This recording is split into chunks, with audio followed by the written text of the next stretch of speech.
Hi, and welcome to Sacred Soul Ascension. I wanted to bring some more information, some more conversation to the topic of immunity, our immune systems. And indeed, that was the theme of 2020, yes. And when we talk about health and well-being and our immune system, we really want to take a holistic approach, and this is what's being called forth from us in our evolution of consciousness the world over, in every fraction and section of society, is to bring an approach of holism to the topic at hand, yes? And so when we're speaking to the immune system, what is a holistic approach to immunity and to health? It's physical, which has so many subset components to it. It's emotional health, it's mental health, and it's soulful living. And so let's just break down a bit of the physical health component of our immune system.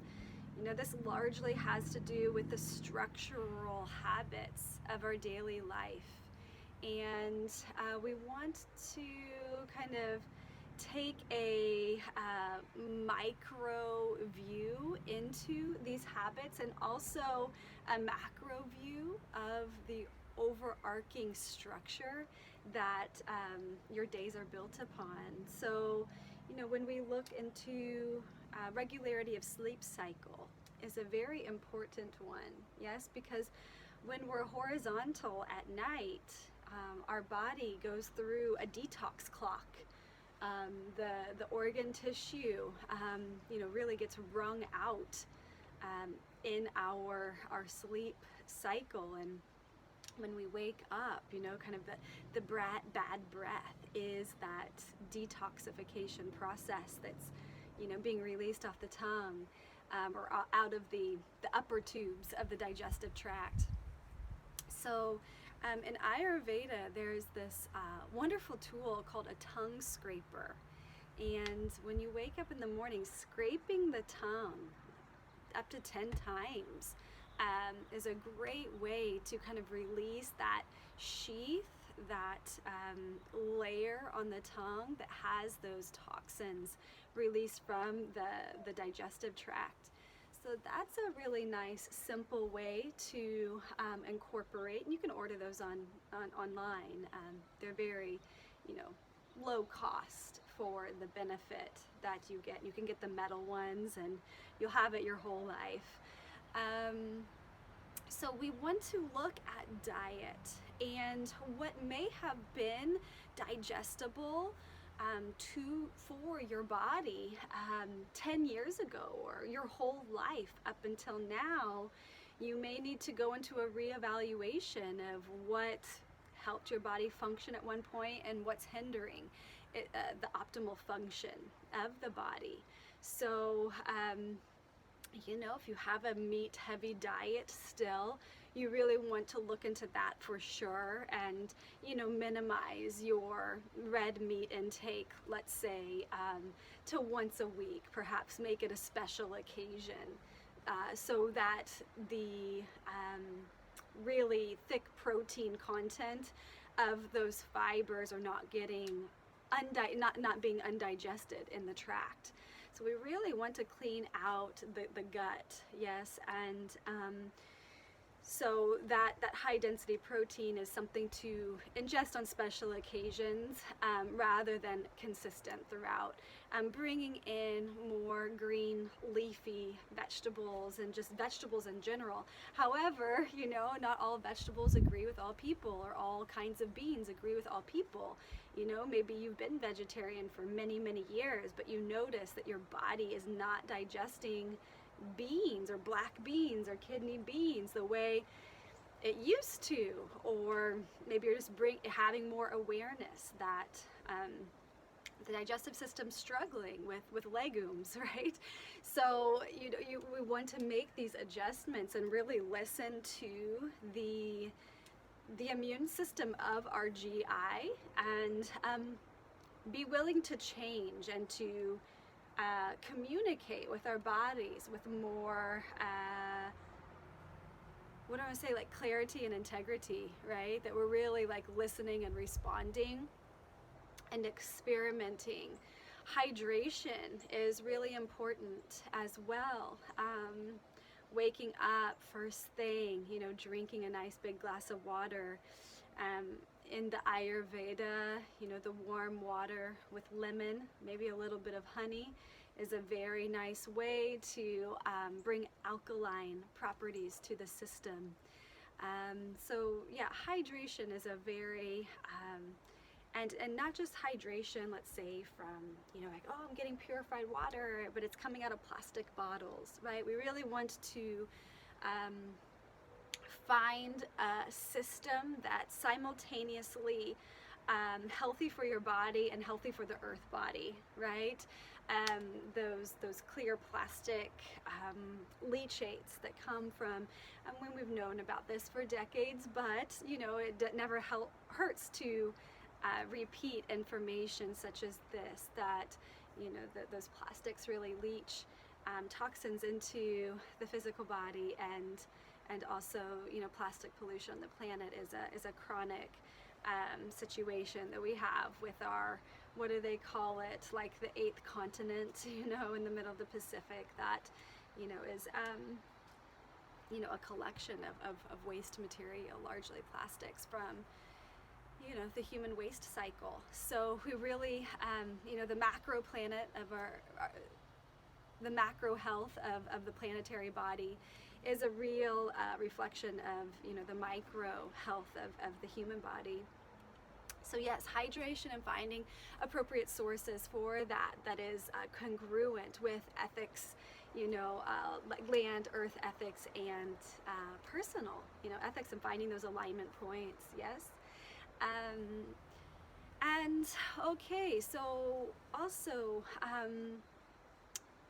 the enhancement of immunity with natural light, screen time, and all this blue light coming from the screen. We want to really calibrate and balance all this like electronic light, artificial light, and really bring in the natural light. It makes a completely gray day here, and I can stare up at the sky, and it's very bright for my eyes. It makes the eyes water even on a very thick gray day. And so receiving the solar waves is crucial. It's vital. I mean, what the sun obviously makes things grow and brings life to the cells of the body, and so we really want to flood our operating system of the body with natural light. It's very, very important. Sun gazing. And if the sun is too bright, taking your eyes up to just the gray sky palette, or the blue sky palette, and allowing that photonic light to stream in through your lenses, your eyes, and give that to the brain and to the autonomic system, and allow the light to translate through your operating system of your body. This is very important. And I did just mention the screen time. Give yourself that break at the end of the day. Give yourself 1 to 2, if you can, 3 hours of rest time off of the phone. Just don't even check the messages. Don't get on the Facebook. Don't get on the Twitter, social media, whatever your apps are, your email that you have kind of a neuropeptide linked addiction to. Start to get on top of the technology addictions, and give yourself that 1 to 3 hour space from your bedtime hour to through like that 1 to 3 hour window in your evening, so that you can start to release that melatonin that's so crucial for the sleep cycle to take you into that theta gamma wave state and go into the dream space where you do a lot of work with the subconscious, and there's a lot of healing and processing that happens on that level that's very important to that holistic health realm. I want to talk a bit about the emotional body as well, and we could keep like going in microcosmically through each of these topics I'm saying, but just to kind of give some broad brush strokes. And if you have anything that you would like me to talk about in the next video or in these next videos, please respond to my email, k@sacredsoulascension.com, and we can pick topic by topic, and I'll be responsive to the community, what you want me to elucidate more and bring clarity in the conversation. It might just bring more questions. Sometimes you just like open up a thing and it just just brings more questions, which is great.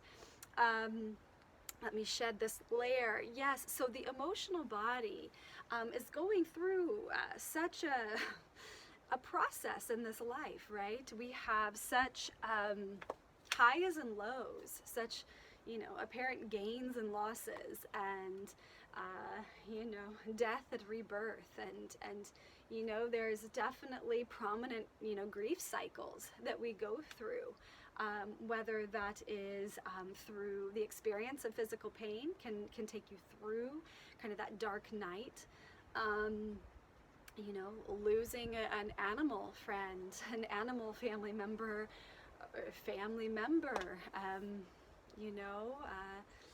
people are really, or if it's surfacing memories from childhood or earlier in your life where you were traumatized in some way.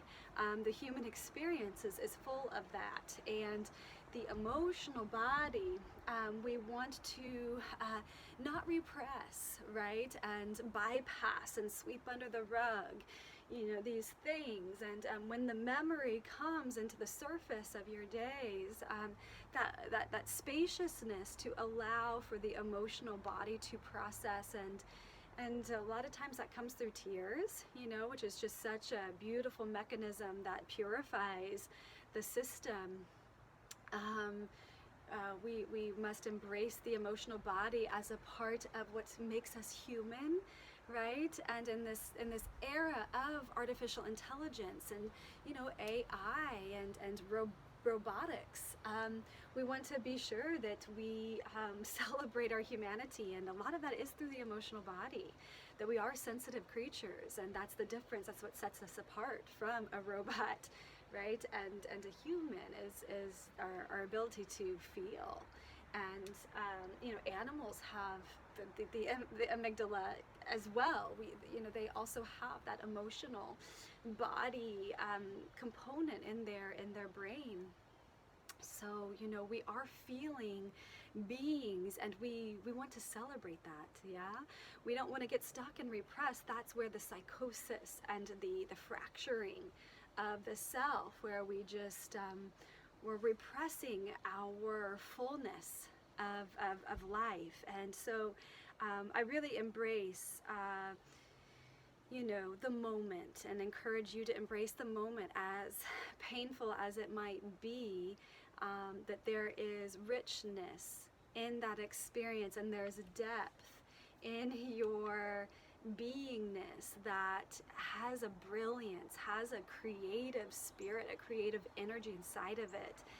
And we're being really called to unlock that creative energy within our presence. The planet is really needing that unlocking of creative ingenuity that will, from a depth and a perspective of being, may be able to bring new solutions to these very old, archaic problems, and to see that possibility and potential for change. Emotions are about the changing flow of the river of life. It's that very watery element. So let us really embrace the emotional health as a part of the holistic health, a part of the immunity, yes? And the mental health component, the mind and emotions are of one, yes? And we want to really align our mind to higher principles, to elevate the quality of our thinking mind, to elevate from the carnal, aggressive, warlike, right, wrong, dichotomy, me versus you, us versus them, I have a hard shell, this skin is separate from the natural world, what happens in here is not, different than what's happening out there, that there is this breath, of life, that we're in this symbiosis, just with the content of the breath and the lungs of the planet, yet also there is a differentiation there. Like, I have a different experience of life than these pine trees, and that's to be celebrated, that this intelligence has information for me to observe and to commune with. And that's true person to tree and person to person. None of us are replicates, and that's also a human quality. Robots can replicate, right? And humans cannot. We are one in this biodiversity and one as a species, yet we are very unique, and we have very unique energetic architecture, and we want to celebrate that. And so this is also another reason to create spaciousness from the technology influences, because there are algorithms that are programming the human perception of reality and human perception of self, and we're really wanting to stay human and to stay in our filtration systems of our own spinal columns, and that being the primary source of intelligence. And it's very, we're in a collective, we are a species, and my intelligence is processing reality in a particular way that has sanctity, and your intelligence has a processing system that has sanctity, because your set of experiences and your frame that you experience through a day is different than mine. So your intelligence has exposure to things that you have something to share with me that I not one being can know all. That's why it takes the collective to allow for the other to speak, and allow for, and then to speak when it is, your intelligence calls forth for a sharing. Yes, but we have so much to give and to share and to receive from one another. So let us be in that kind of emotional vulnerability, but also like mental openness to give and receive, and be in this grand exchange of life force energy. And we see this a lot in the Egyptian glyphs, hieroglyphs, the Ankh, passing from human to human, primarily in, initiations, where there is a sacred space for an amplification of life force energy. But let us be in that spirit of healing within our own personal lives, and then how that interfaces with all life. Let life be a moving prayer, which takes us into the soul level, soul spirit level of the holism of health and the immunity, and to allow life to be that moving prayer, to be in reverence for life, even in the throes of the dark night of your soul, or the throes of your grief. Can you love God love yourself, love life. And when I say God, this is all the spark of life that atomically is replicating your cells. This is an energy of creation that is very much not separate from you. Yes, and to ignite and relate to the immensity of life on that very primordial level. It's an incredible experience to go into that heart of joy and heart of love, even inside tumultuous chaos, the rearrangement, that you are in a communion of cooperation with the source of creation, and it's within, and the breeze, the breath of life, it's flowing right now. It's just I see that as a confirmation, as an affirmation, and that's how I live soulfully in this life, is that very much is a form of communication of life flowing into us in this moment.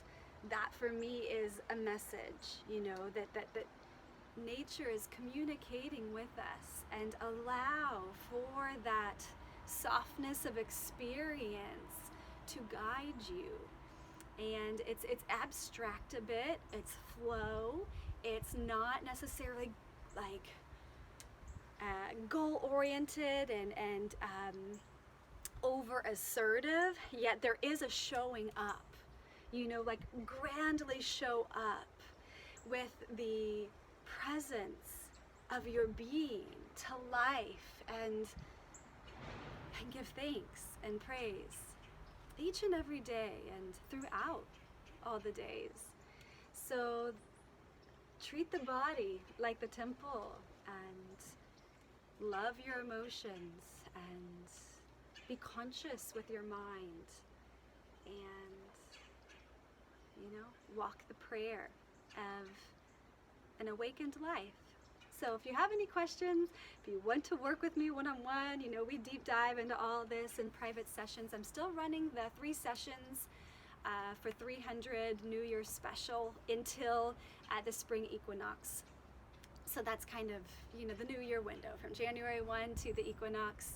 And so yeah, the sessions have been really profound and incredible. I do oracle readings, so if you like the cards, and that gives you a sense of being able to just see through that reflection of the artwork, those are such fun sessions as well. And my Temple of Light course starts the first Friday of March, and it's 8 sessions. It lasts 3 weekends, so it's a Friday, Saturday, Sunday, then the next Friday, Saturday, and then the following Friday, Saturday, Sunday.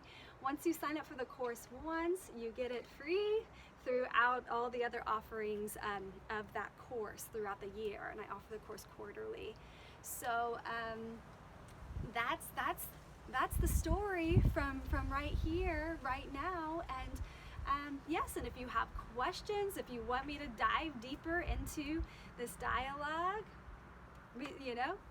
message me. And I want to bring more to you all. So please share with me ways that I can greater serve you in your lives. And keep breathing, breathe deep, deep, deep, and